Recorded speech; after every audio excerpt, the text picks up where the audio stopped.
Shall I tell you something curious? I saw your film this morning.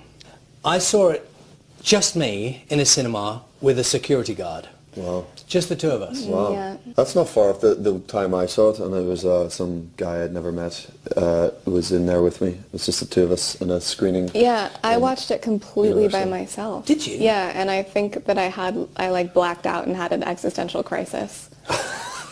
Why? Because I was like, is this real? Hello? And there was no answer. I'd like to know more about you. There's really not much to know about me. Look at me. I am. When you said you had a kind of odd moment watching it, is that just because watching yourself in any situation is odd? Yeah, I'm not really the best at it, but this one was particularly strange because I was looking at myself and I was like, God, I look so handsome, and I was so like buff and strong, and then I realized it was you. Why am I here, Christian? You're here because I'm incapable of leaving you alone. There's no avoiding the question about whether or not, as a non-actor, I ask this question, whether or not there is something necessarily awkward about doing a film that requires you to do sex scenes. I mean, it's not awkward. What? It's not.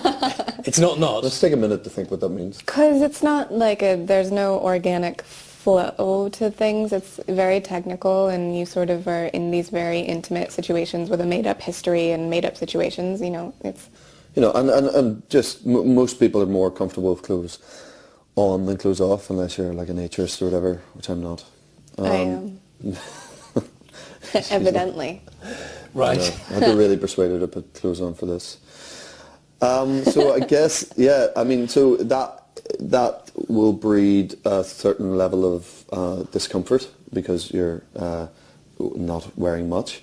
But by this time we were doing those scenes, most of them were put towards the end of filming, and you know, we'd all built a level of trust with each other and understanding of how we approached the work and how we approached those scenes, and we'd talk them over.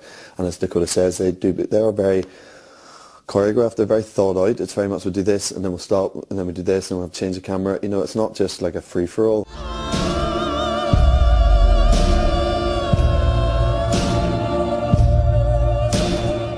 And when you're under stress sometimes, you get the giggles. Oh, does that happen? I mean, I'm just sort of thinking, is that you in those? That's her. I mean, I'm prone to a giggle, but she's a just constant giggler. Yeah. Really? Is it a problem? It's a problem because I also think that some of my wires are crossed in my brain, and I cry when I laugh. When I'm actually really laughing, I just have tears, and then we have to reset makeup multiple times. You must get really confused. Ooh, yeah, I got used to it after a while. Yeah. It's really annoying. And then you think, like, don't laugh, stop laughing, and then I can't. That's the funniest thing. I'm intrigued as to, here we go. It's just beyond this door. What is? My playroom. Like your Xbox and stuff? When you first started thinking about it, you know, I don't know, the first conversation took place. Yeah. Who's the person you go to say, do you know, what do you think? You know, what do you think about doing this particular film? For me, it would be, you know, my wife, and then, you know, maybe friends of mine who are actors. I wouldn't call any of my mates I grew up with because, I mean, they're maybe a wasted phone call.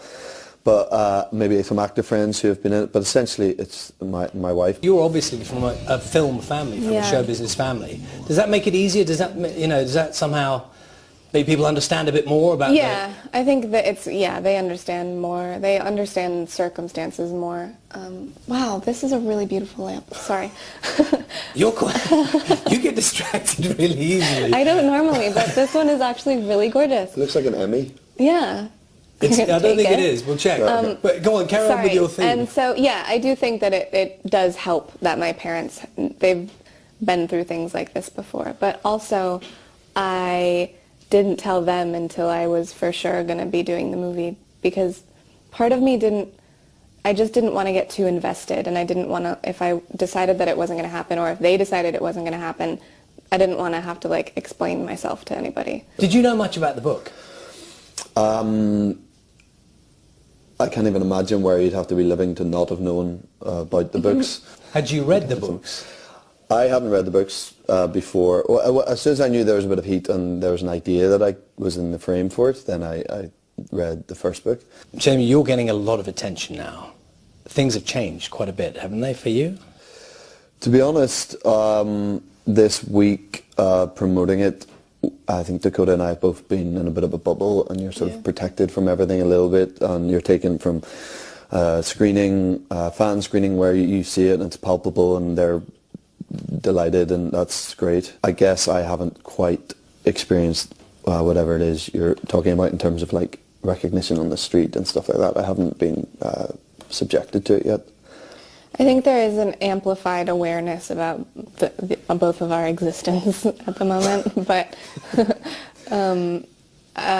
yeah, I mean, I have just been sort of watching, trying to be objective and like look in on the situation, and it's pretty wild.